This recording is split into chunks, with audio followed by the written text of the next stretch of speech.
So mindfulness is what we really need to cure this samsara sickness. Because when we listen to the Dhamma talk itself, that cannot shift our life. We cannot become enlightened just to listen to the Dhamma without practicing. If we just listen to the Dhamma and then go home, back to normal, then we keep on repeating ourselves life after life. That is why when we listen to the Dhamma, we have to take that into action and practice. That is the way to cure this mind, to get out of this samsara. So it all depends on all of us. Now let's say if you like to meditate, then that is suitable for you on sitting meditation. Like you are sitting like full lotus right now. That is best for you, but not for the others. But maybe she would do loving kindness, then she keep on practicing loving kindness, one day she will realize something.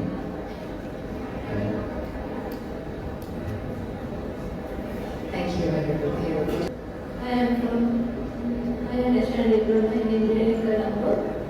What is the essence of Buddha's philosophy as you understand it? It's very simple. Like we already understand, we already know that Buddhism is not a religion. It is a philosophy, the way of life. The way of life, the way of living. That is why we have to practice to see the truth of this samsara. We have to understand it right. Otherwise, we keep on repeating ourselves into the religious thing. We are repeating ourselves like that, generation after generation. That is why our Buddhism is become one of the religion in the world who also practicing all these spiritual things, not just in Vietnam, not just Sri Lanka, Thailand, and everywhere now having the same thing. So the way of life is how we live mindfully, how we live with kindness, compassion, and how we bring peace to ourselves and to the others. Just imagine, if you practice loving kindness, all those people surround you will love to be around you. But if you don't practice loving kindness and you always have an anger mind, then the people around you, they will leave one after another. Right? Let's say in this crowd right here, when I talk, when I try to deliver my message, if I'm with the angry mind, would you stay here and listen? Of course not. That's because I'm making it fun, first. Secondly, I'm still mindful on my speech. And this is the truth that I want to share with love and kindness. That is why this energy brought you back together and keep you staying here.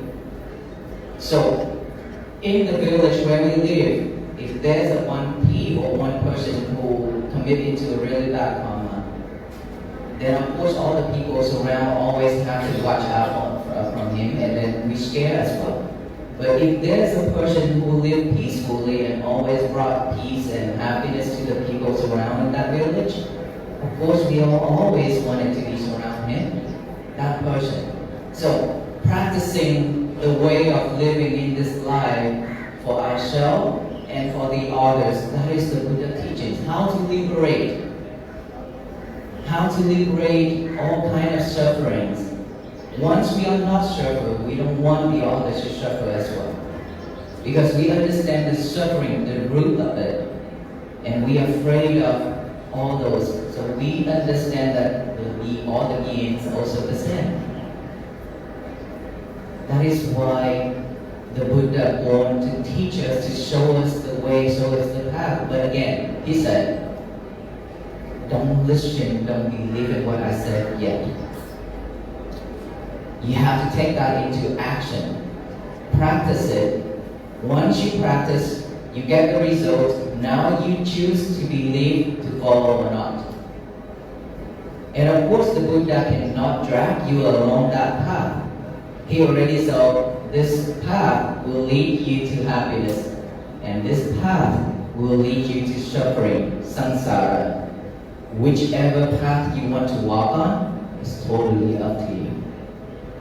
He cannot take your hand and drag you along. Can never do that. So the way of life, the way of living in this world, we have to do something for ourselves first before you can help the others. But live peacefully and happily and practice the Buddha teaching to liberate all kinds of sufferings. Thank you very much, Venerable Thero. We've been talking about that you made, and whatever the group of people that you made, how important is it to be kind and empathetic towards those following you?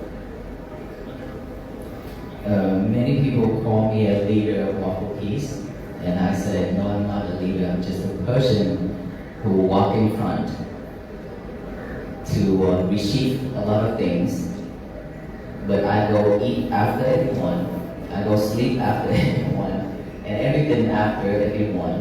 So nothing good about leadership. And so when we walk that far, and there's so many people ask, can we do it yearly in the United States?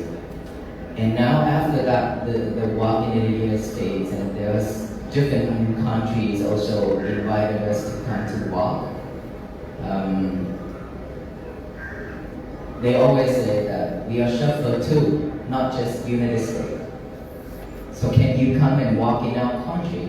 I said, right now, I'm focusing starting the Dhammacakya project, the Sutta this year, then next year. And so if we have the chance in the future, we will continue this walk for peace to support the people around the world if possible. But we are not committed in anything because I don't know tomorrow. I don't want to promise and then I break my promise to you all. And so the message that I share, that even though we already ended the journey in Washington DC, the White House area, but this Walk for Peace journey is just a starting. It's not ends yet. Why? It's because we have to walk every day. And I told the crowd the story of mine. I say, I am one of the fireflies. And I just fly here and there. Wherever I fly, I want all of these fireflies to join me with one of my little bitty light. Cannot shine the whole world, right? But imagine if all the people in this country, in this crowd right now, have lights together with mine, we can shine the whole country. And that is what I really want. And I'm hoping that it will happen that way. Because we suffer too much already. We want something better. And we deserve better. We don't have to be like this. We don't have to suffer like this when we being born. To become a human, and we still suffer a lot. So wherever I go, I really hope that all the people who I meet along the road will join me in this mission to walk with me in spirit by practicing mindfulness every day. That by practicing the message that I share every time, today is going to be my peaceful day. That all you need to do is just write that statement down every morning when we wake up. Why it's so important when it's so simple is because when our mind is vague and when our mind has nothing to do, it will automatically pick up all the trash to chew it over and over. What are the trash? Trash means all those defilements, suffering, unhappy, everything. I call those are trash. Everything in here. So when the mind is empty, nothing else to do, it will pick up all those thinking over and over. That is when we are overwhelmed with thoughts, and that is when we suffer. So before the mind picking up all those tasks, we don't let it. We don't let it. We give ourselves a chance to be better. By getting a piece of paper out, write down the statement, today is going to be my peaceful day. It's very simple. Write that down. When the mind with the hand is pairing it with each other, by writing that, you are practicing mindfulness. And then you read it over and over with your eyes. Now your eyes and your mind is pairing with each other, practicing mindfulness, concentration. Now, say it out loud. Today is going to be my peaceful day. I want you to repeat when I count to 3, loud and clear, okay? Today is going to be my peaceful day. 1, 2, and 3. I want to hear you louder. One more time. You imagine that energy, if all the people in this country and around the world repeat the same thing in every morning, what's going to happen? It's because we already have been spread hate, anger, delusion, greed, and all kind of hateful things to the universe. And what goes around comes around. That is why we've been receiving so much disasters. Suffering. Now instead of continue throwing all those hatred and hateful things into the universe, we only throw loving kindness, compassion, and peace message to the universe. So that the universe will return back with full of peace, happiness, and everything. This world will become a better place to live. Peace will be flourished throughout this universe. By practicing that simple message every day. Because when we get ourselves ready for the day with that message, it will remind us throughout the day, easily and effectively. Thank you very much. And with you, we will. I'm representing BCAS private campus as the deputy head of Road School, and also I work as an undergrad law here in Sri Lanka. So I'm actually studying the political background behind this ongoing war.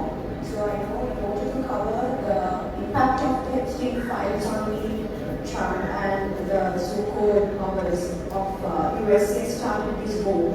So you are basically doing something that even international law organizations couldn't do. So first let me appreciate your effort and the effort of your crew to, you may be, I don't know what you're actually currently going through when going through this war all over the world, but I really appreciate your courage that you are having, challenging yourself and the tradition maybe. You are doing something that none of us couldn't do. So first, let me ask you, how did you find that courage to protect all of us? Thank you. As a Buddhist monk, the Buddha said, you have to do your duty, which is study and practice. Let the king and the government handle their things as political things. And so when I walk in the United States, people questioning about our president, Mr. Trump. And I always said, my message is not excluding anyone. All civilians need to listen. Our government also needs to listen, regardless of what background and who they are. Because this is peace. This is what we seek in every single day. This is what we worshiping every single day that I mentioned in my talk. I said that we are Christians, We are Catholic, we are Buddhism, Hinduism, Taoism, all those religions in this world.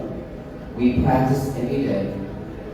And all that religions in common, we have one similar common religion that all beings are worshipping for every single day, which is the religions of peace, compassion, and loving kindness. All beings need this. All beings thinking of this every day because we suffer. That's why we need peace. That's why we need love and kindness and compassion. And so, when we walk like this, we are not trying to fight anyone. We are not trying to criticize anyone, regardless of what people throw in at us. Remember, lemons, rock, bitter melons. Remember. Regardless of what they are throwing at us, we receive them all with kind. That is how we practice the Buddha teaching. And so, when it comes to the political point, we are not allowed to discuss anything about that. But we have to do the thing that we should supposed to do to bring peace to the people who are ready to receive the message and who are ready to practice the Buddha teaching to have peace for our life. So, regardless of what's going on in this world, war, conflict, and all those things, I know it's very difficult for us to bear all those feelings and difficult for us to stay still, but let us think this way. The more we add to it, the more suffer it is. It cannot solve anything. But imagine, with this much of crowd right now, just only worshiping peace, compassion, and loving kindness, the world is already suffering. That much. Already eliminated that much of people that is going to spread hate into the universe. It's better, right? If we don't practice this way, that this much of people continue spreading hate and anger to the universe, what's going to happen? It's just going to create more tears. So the more people join in this walk, the better it is for this world. And should this universe will go back to the old day, which is kind, which is peace, which is very beautiful place to live. So we need to join in this mission together. The more people join in, the better it is. Thank you very much. I'm from Dharma Balika Vidyalaya Kiribadgoda. Wherever, sir, what are some ways that we can do to promote peace as young school children? Thank you. Yesterday I talked about the students. How many of you have cell phone? Raise your hand. Students. How many of you have cell phone with you? Phones, how many of you have cell phones with you? Mobile phones? Raise your hands. Mobile phones, how many of you have mobile phones? Okay, with you. Okay. How many of you love playing games? How many of you love playing games? Games on the phone? Video games? How many of you love to surf the internet? How many of you like to surf the internet? Don't be shy, okay? Internet again, surf කරන්න කවුරු කැමති? හැමෝම කැමති නේ? Okay. Probably because of the situation, because of materialities, we don't have enough. And it's not when we are living is not wealthy enough, so that's why we don't have a cell phone. But in those developing big country, let's say America, a little kids have iPad, and they just stick in their face and their eyes to that iPad every day, right? Playing game, go online, Facebook, YouTube, TikTok, everything. But now we are very great you must be grateful because you don't have those yet. Not many, not much. But still, there are many other things that also pull you off track as well. So, as a student, regardless of what you have, even if you have cell phone, then please remember this. First, 1 hour before bed, no cell phone.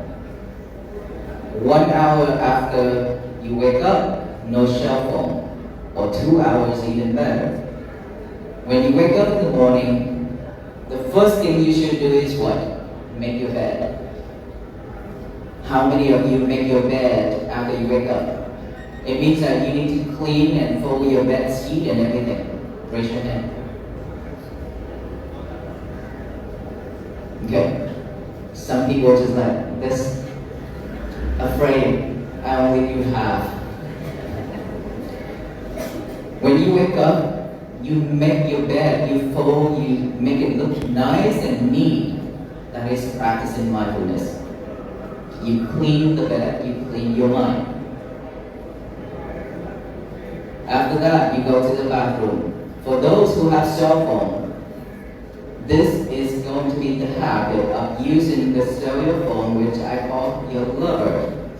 In the United States, when I walk, I call that cell phone as a lover. Okay? So if you bring your lover to the toilet and talk,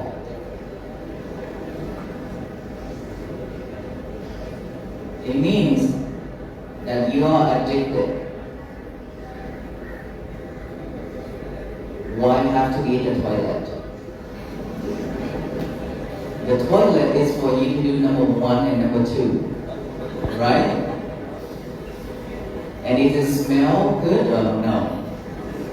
Of course, it doesn't smell good at all in the toilet. Then why you take your lover to the toilet and whispering with each other? Sometimes you are unmindful, you drop your lover into the toilet bowl. Now you have to buy a new lover. And you don't know, there are people out there waiting for their turn too to go to the toilet, to talk to their lovers. So you have to be kind to them too. Okay? All those are fun, but it's serious. Because this is going to be the habit in the future if you are not yet developed that. All the students, all the people in those developing countries, they use the toilet in the bathroom a lot. Sometimes when you go to the bathroom and you hear talking. What are they talking? But they talk in the toilet, so don't do that. Okay? So leave your phone outside, go to the toilet, do number 1 and number 2, cleanse your face, come out, get a piece of paper, write down the statement. Today is going to be my peaceful day. You as students should do this every day. Not just students, but all of us should do this every day. And throughout the day. Yesterday I encouraged this school to apply mindfulness class into school system. And this is what I have a vow for. I vow that all the school will apply this mindfulness meditation class into the school systems to support the students. Remember, the more the technology is rising high, the virtue also going down. The mind is going down. Now you don't have cell phone, you could remember a lot of things, right? But in America, I asked how many phone numbers that you actually can remember. Only 2, 3, 5 phone numbers that they could remember. Versus 15, 20 years ago, they could memorize the whole phone book. What's going on right there? What's happening? Because we depend on technology. We live and depend on it. We are not using this anymore. So this is shrinking. It's supposed to be like this, now it's shrinking down like this every day. later on, maybe when we just sitting, have I eaten yet? Have I dreamed yet? We're gonna become like that if we let ourselves go that route. So if you don't have technology yet, you must be grateful. If you do have technologies in hand, you have to be clever enough to use it the right way. And apply meditation, mindfulness meditation in school and at home. That could help to restore this mind, memories, and also is scientists proven that the more mindfulness practicing, the better the result we will have in work and school, everything.